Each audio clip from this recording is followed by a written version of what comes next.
تو اگر اللہ کی طرف نسبت نہ ہوتی, اور ہم بیت اللہ سے مانگتے نہیں ہیں. ہندو لوگ کہتے ہیں کہ تم بھی تو بیت اللہ کی عبادت کرتے ہو. نہ عبادت اللہ کی ہوتی ہے. اللہ کے گھر کی زیارت اور طواف کرنا الگ چیز ہے. مانگا کس سے جاتا ہے؟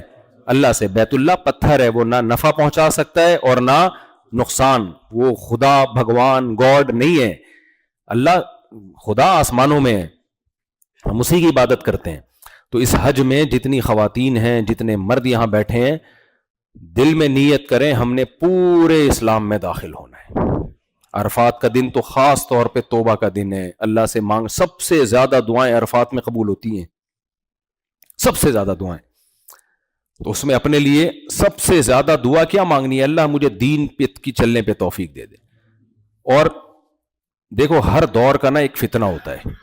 ہمیں پیغمبروں کی تعلیمات سے پتہ چلتا ہے کہ ہر قوم میں ایک خاص نوعیت کا گناہ زیادہ تھا, تو پیغمبروں نے اس گناہ کو زیادہ فوکس کیا ہے. لوط علیہ السلام کی قوم میں گناہ آ گیا تھا لڑکوں سے بدفعلی, جو دوسرے کافروں میں بھی نہیں تھا. تو حضرت لوط علیہ السلام نے زیادہ فوکس کس کو کیا؟ اسی گناہ کو. شعیب علیہ السلام کی قوم میں جو بڑا گناہ آ گیا تھا, قوم میں ناپ تول میں کمی, ٹھگتے تھے کسٹمر کو, جھوٹ بولتے تھے, 2 نمبریاں کر کے مال بیچتے تھے. تو شعیب علیہ السلام نے زیادہ فوکس کس کو کیا ہے؟ اسی کو کیا. تو آج جو گناہ ہے نا, وہ سب سے زیادہ جو ہماری مسلم خواتین میں کامن ہے وہ بے پردگی, بے حیائی. بھائی اللہ نے حکم دیا ہے عورت کو کہ وہ اپنی زینت اپنے باپ, اپنے شوہر, اپنے بھائی اور جو محرم رشتے ہیں ان کے علاوہ کسی اور کے سامنے ظاہر بولو نہیں کر سکتی. تو اگر آپ چاہتی ہو کہ آپ اللہ کو خوش کرو تو بھائی پردہ کر لو, آپ اللہ کے کہنے پہ کر لو. اور یہ زندگی ہمیشہ کے لیے نہیں ہے. کل بوڑھی ہو جاؤ گی تو کون دیکھے گا پھر؟ ابھی جوانی ہے, اٹریکشن ہے, اس میں پردہ کرنے کا ثواب ملے گا. بڑھاپے میں تو ہو ہی جاتا ہے پردہ آرام سے. کوشش ہوتی ہے جو بے پردہ عورتیں ان کو بڑھاپے میں بھی ہم اٹریکٹیو نظر آئیں, لیکن بھائی ہر شخص, مرد بھی بوڑھا ہوتا ہے, عورت بھی بوڑھی ہوتی ہے. یہ ہو نہیں سکتا. اب تک کوئی ایسی دوا ایجاد نہیں ہوئی ہے کہ آپ کے بڑھاپے کو ڈیلے تو کیا جا سکتا ہے. 10 سال بعد بوڑھا ہونا تھا تو آپ 15 سال بعد بوڑھے ہو جائیں گے اب, لیکن یہ نہیں ہو سکتا بھائی کہ ہو ہی نہ. تو جوانی میں اپنی نظر کی حفاظت کر لی, زنا سے بچ گئے, برائیوں سے بچ گئے, شراب کباب سے بچ گئے, بڑھاپا اچھا گزرے گا. عورت نے جوانی میں پردہ کر لیا, بڑھاپا اچھا گزرے گا. لیکن ابھی نہیں کیا تو چھوٹ تو جائیں گی یہ سب چیزیں. جب زبردستی چھڑوائی جاتی ہیں تو ثواب نہیں ملتا. اس پہ ثواب, جیسے ایک بڑھیا تھی, وہ اشرفیہ لے کے جا رہی تھی, ایک چور نے چھین کے بھاگ گیا. بڑھیا بیچاری بھاگ رہی ہے, پیچھے سانس, آخری دم تک کوشش کی چھڑوا لوں. جب نا امید ہو گئی, چل تجھے صدقہ کیا میں نے, ٹھیک ہے نا, وہ جو میں نے منت مانی ہوئی تھی اس کی میں نے نیت, تو ثواب ملے گا؟ کچھ بھی نہیں ملے گا ثواب. اب تو گئی ہاتھ سے بھائی. تو بڑھاپے میں سب طاقتیں ختم ہو جاتی ہیں, اٹریکشن بھی ختم, شہوتیں بھی ختم. تو بڑھاپے میں اول تو جو جوانی میں نیک نہیں بنا, بڑھاپے میں بھی نہیں بنتا. جو بوڑھا آپ کو نیک نظر آ رہا ہے اس کا مطلب جوانی میں بن چکا تھا, یہ جوانی میں بن چکا تھا.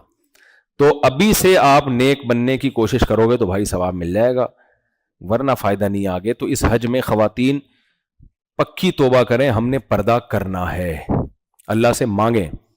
دوسری بات, عورت کے لیے جو اس زمانے میں جو مغربی میڈیا نے جو سب سے بڑی تباہی مچائی ہے نا, اور اب تو ہمارے دیسی لبرل, یہ دیسی لبرل کا لفظ یاد رکھیں, یہ زیادہ خطرناک ہوتے ہیں سچی مچی کے لبرل سے, کیونکہ یہ ان سے آگے 2 ہاتھ آگے جانے کی کوشش کرتے ہیں. ہمارے دیسی لبرل کوشش کر رہے ہیں عورت کو مرد کے مقابلے میں لا کے کھڑا کیا جائے. جہاں یہ مقابلہ شروع ہوا تو یاد رکھو جیت مرد کی ہوگی, لیکن وہ عورت سے محبت کرنا چھوڑ دے گا. اسلام نے عورت کو شوہر کا تابع بنایا ہے کہ اپنے گھر میں اپنے ہسبینڈ کو اپنا سربراہ سمجھو. سربراہ کو رسپیکٹ دی جاتی ہے, سربراہ کی اطاعت کی جاتی ہے. جب رائے میں اختلاف ہوگا تو چلتی کس کی ہے؟ بولو نا. دیکھو عورت شوہر کی غلام نہیں ہے. دیکھو یہاں سعودی حکومت ہے, ہم لا کو فالو کرتے ہیں نا. اگر میرا اور سعودی حکومت کے اختلاف ہو جائے, میں کہوں یہ کارڈ جو گلے میں ڈالا وہ ہمیں نہیں ڈالنا چاہیے, سعودی حکومت کا ڈالنا چاہیے گلے میں, آپ ڈال کے رکھیں تاکہ پتہ چلے لیگل ہے انلیگل. میں کہہ رہا ہوں نہیں یہ صحیح نہیں ہے.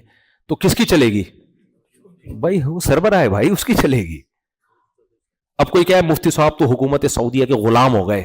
بھائی غلام نہیں ہے, ماتحت ہیں. جب بھی کسی کنٹری میں آپ رہتے ہیں تو اس کنٹری کے ماتحت ہوتے, اس سے غلام نہیں بن جاتے ہم.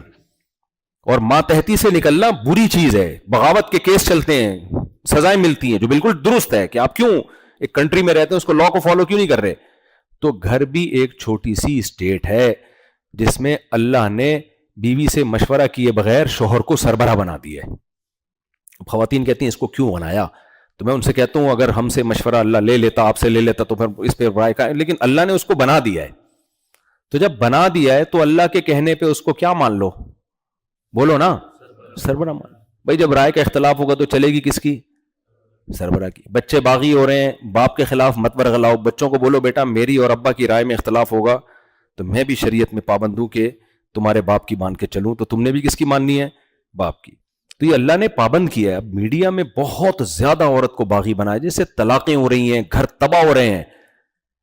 اور مرد کو اللہ نے پابند کیا اپنی نظر کی حفاظت کرو, تمہارے لیے زندگی میں جو آئی ہے یہ ہے تمہاری, باقی جتنی اڑوس پڑوس میں انٹیاں ہیں تمہارا ان سے کچھ لینا دینا نہیں ہے. ان کو ٹائم دو, ان کو وقت دو. دوستوں کے ساتھ گٹر کے ڈھکن پہ بیٹھے بیٹھے پوری راتیں گزار دینا. بیوی کے پاس آتے ہو تو موبائل میں لگ جاتے ہو, اس سے بات ہی نہیں کر رہے. ایک صاحب نے, موٹیویشنل اسپیکر ہیں, بڑی اچھی باتیں کرتے ہیں, لیکن صرف اچھی بات نہیں, آپ کو سوسائٹی کا پتا ہونا چاہیے. انہوں نے ایک کلپ ریکارڈ کروایا کہ دیکھیں آج کل خواتین گھر میں میلی کچیلی رہتی ہیں, اور مرد جب گھر میں آتے ہیں تو ان کی اٹریکشن ہی نہیں ہوتی بیوی کی طرف, باہر اتنی پھلجھڑیوں کو دیکھ رہا ہے. میں نے کہا یہ بندہ نیک آدمی معلوم ہوتا ہے, لیکن اس کو کلچر کا نہیں پتا, اس کو کلچر کا نہیں پتا. کلچر یہ ونس اپون اے ٹائم ایسا تھا, آج الٹا ہے. آج عورت کہتی ہے میرا شوہر مجھے لفٹ, میں اس کے لیے تیار بھی ہوتی تو مجھے لفٹ نہیں کراتا, اور وہ باہر بھنگن چمارا نہیں گھوم رہی ہوں گی نا, ادھر منہ مارتا رہے گا یہ جا کے. یہ الٹا معاملہ ہو گیا ہے اب. تو مردوں نے بیوی کو وقت دینا چھوڑ دیا, اس کے ساتھ گپ شپ لگانا, دل لگی کی باتیں کرنا, یہ چھوڑ دیا ہے آدمی نے. تو نبی کی سیرت ہمارے سامنے. حضرت عائشہ رضی اللہ تعالیٰ عنہ کہتی ہیں میں گلاس سے جہاں سے منہ لگا کے پانی پیتی تھی, نبی گھما کے اسی جگہ سے منہ لگا کے پانی پیتے تھے. تو یہ سب بیوی کے لیے محبتیں ہیں بھائی. گرل فرینڈ کا اسلام میں کوئی تصور نہیں ہے, تو آپ کو وفا بھی کرنی پڑے گی, آپ کو اس کا خرچہ اٹھانا پڑے گا. اور کتنا اٹھانا ہے نبی نے ہمیں بتا دیا. آپ اللہ کے سفیر ہیں نا نبی. اب جو نبی کہہ رہے ہیں خود تھوڑی کہہ رہے ہیں, کس کا پیغام پہنچا رہے ہیں؟ اللہ کا. آپ نے فرمایا جو خود کھاتے ہو وہی اس کو کھلاؤ. اس کا مطلب یہ نہیں کہ آپ کو بھنڈی پسند ہے تو بیوی کو بھی بھنڈی کھلائیں آپ. اس کا مطلب ہے جس اسٹینڈرڈ کی خوراک آپ کی ہے وہی اسٹینڈرڈ کس کا ہونا چاہیے؟ بولو, بیگم کا. جس اسٹینڈرڈ کا لباس آپ پہنتے ہو اسی اسٹینڈرڈ کا, بولو. آپ نے گل احمد کے کپڑے پہنے ہیں کبھی؟ بتائیں کس کوئی ہے جس نے گل احمد کے کپڑے پہنے ہو؟ اسٹینڈرڈ کا ہے نا گل احمد کا. کوئی بھی نہیں جس نے گل احمد کے کپڑے پہنے. آپ نے گل احمد کے کپڑے پہنے؟ آپ نے پہنے گل احمد کے؟ آپ نے گل احمد کے کپڑے پہنے ہیں یا نہیں پہنے ہیں؟ تو جب پہنے تھے گل احمد نے کیا پہنا تھا پھر؟ مجھے یہ سوال کا جواب کوئی نہیں دیتا. اب آپ گل احمد کے کپڑے پہن کے گھوم رہے ہو, اس کو کس کے کپڑے پہنائے پھر آپ؟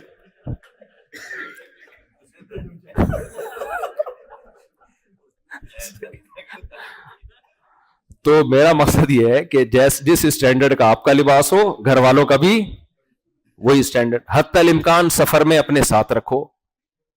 یہ نہیں ہے کہ جی اس کو یہاں چھوڑ دیا پاکستان میں یا انڈیا میں اور پوری دنیا میں گلچھڑے اڑا رہے ہو.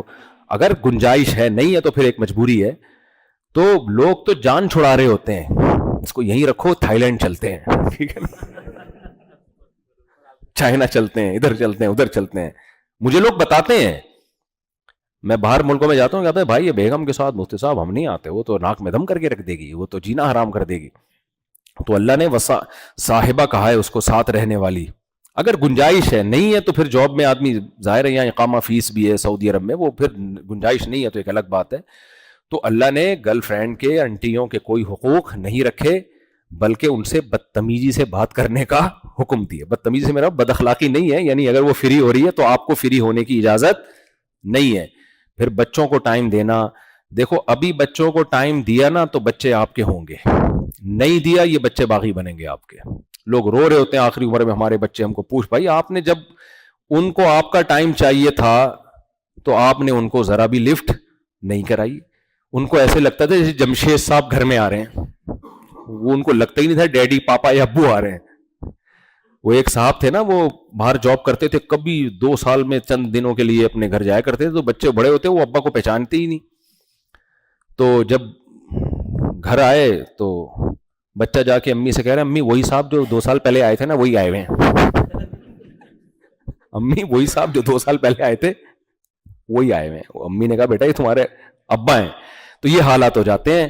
تو بھائی آپ اپنی ذمہ داری پوری کرو, پھر شریعت ان کو پابند کرتی ہے کہ وہ اپنی ذمہ داری پوری کریں. اللہ تعالیٰ سے دعا ہے اس حج کو اللہ قبول بھی فرمائے اور ہماری زندگی کو 180 ڈگری پہ چینج کرنے کا ذریعہ بنا دے. جب واپس جائیں تو پورے اسلام میں داخل ہو چکے ہوں. ہمت کر کے داڑھی بھی رکھ لیں, اللہ کے نبی کا حکم ہے, کوئی ٹینشن کی بات نہیں ہے, رشتہ اس سے بھی مل جائے گا, داڑھی سے بھی. ہمت کر لیں, نبی کا حکم ہے آف اللحا, داڑھی بڑھاؤ. تو میرے مقصد کسی بغیر داڑھی والے کی توہین نہیں ہے, اور میں سب کو اپنے سے بہتر سمجھتا ہوں. ہماری داڑھی ہے, لیکن ہو سکتا ہے ہمارے اندر کوئی ایسے اعمال ہوں جو قیامت میں ہم پھنس جائیں, بغیر داڑھی والا نکل جائے. لیکن شریعت نے ہمیں بہرحال قانون کی پابندی کا تو حکم دیا ہے نا. تو قانون ہے, اللہ نے حکم دیا آف اللحا وقص الشوارب, داڑیاں بڑھاؤ, مونچھوں کو کم کرو. آج الٹا حساب کتاب ہو رہا ہے, مونچھوں سے بالٹیاں اٹھائی جا رہی ہیں, باقاعدہ ریکارڈ قائم ہو رہے ہیں. آ رہے ہوتے ہیں یہ مونچھے سے ٹریکٹر کھینچ رہا ہے. وہ پہلے امت اخبار میں ایک پیج ہوتا تھا نا, اسی قسم کی چیزیں آ رہی ہوتی تھی اس میں. تو یہ اللہ کے حکام ہے. سود سے بچنا ہے, زنا سے بچنا ہے, شراب سے بچنا ہے, نماز کی پابندی کرنی ہے, عقیدہ توحید میں کوئی کمپرومائز نہیں ہے. یہ کوئی فرقواریت والا مسئلہ نہیں ہے, صرف یا اللہ مدد چلے گا بھائی اللہ کے یہاں. صرف کس سے مدد مانگنی ہے؟ یہاں آ کے بیت اللہ سے مدد نہیں مانگ سکتے تو اور کیا رہ گیا بھائی؟ پھر اللہ کے گھر سے مدد نہیں مانگ سکتے, اس کا طواف کر رہے ہیں, اس کی دیواروں کو چوم رہے ہیں, لیکن مانگنا کس سے ہے؟ اللہ سے. تو بھائی اللہ کے نبی نے بھی ہمیں یہی سکھایا ہے کہ اللہ کے نبی سے نہیں مانگنا, اللہ سے مانگنا ہے. قبروں پہ سجدے نہیں کرنے. قبر والا وہ بس وہ بار بار سنا چکا ہوں میں, ایک آدمی فالج زدہ تھا, آدھا دھڑ کام نہیں کرتا تھا اس کا نا, تو مجھ سے اس نے فون کیا کہ میں ہر جگہ جا چکا ہوں, ٹھیک نہیں ہو رہا. مجھے کسی نے کہا فلاں بابے کے مزار پہ جاؤ. میں نے کہا اس کے تو دونوں دھڑ کام نہیں کر رہے, بابا کے تو, وہ تمہارا آدھا کیسے ٹھیک کرے گا بھائی؟ میں نے کہا تبھی تو اس کو قبر میں رکھا ہے. تو لیکن یہ ایسی اندھی عقیدت ہے, یہ چھوٹتی نہیں ہے. آپ زمین آسمان کے مار لگا دو دلائل کے, مشرک آدمی نہیں چھوڑے گا شرک, اس کی سوئی وہیں آ کے اٹکی رہے گی. یہ توہم پرستی ہے, اس سے نکالو بھائی اپنے آپ کو. اللہ تعالی ہمارے حج کو قبول فرمائے اور اس کو ہماری زندگیاں تبدیل کرنے کا ذریعہ بنائے. الحمدللہ رب العالمین والعاقبۃ للمتقین والصلاۃ والسلام علی رسولہ الکریم وعلی آلہ وصحبہ اجمعین. ربنا آتنا فی الدنیا حسنۃ وفی الآخرۃ حسنۃ وقنا عذاب النار. صلی اللہ تعالی علی خیر خلقہ محمد وعلی آلہ وصحبہ اجمعین.